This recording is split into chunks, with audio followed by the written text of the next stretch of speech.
Assalamualaikum warahmatullahi wabarakatuh. Berjumpa lagi bersama bersama operator seluruh Indonesia, terutama Proktor dan teknisi UNBK tahun 2018. Kali ini kita akan menambahkan bagaimana cara menambahkan kode server di web UNBK. Oke, langkah pertama adalah kita masuk ke web UBK. Nah, ini kode username, kemudian password. Kemudian kita masukkan kode pengaman.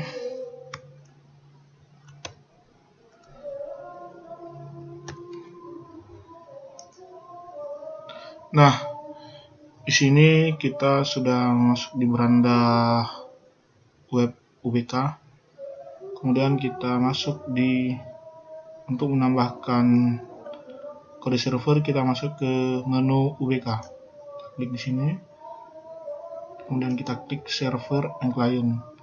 Nah, ini sudah ada dua server utama dan server cadangan.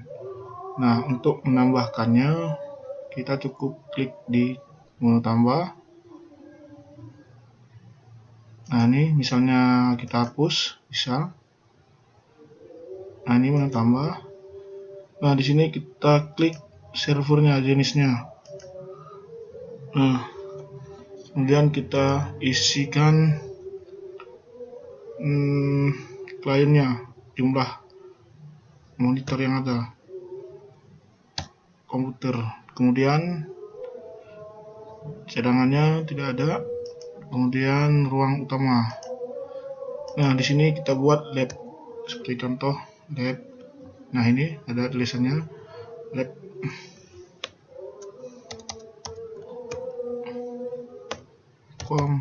SMK misalnya. Kemudian kita klik simpan sampai keluar checklist. Nah, dia kemudian menambahkan cadangan. Kita tambah sama seperti itu.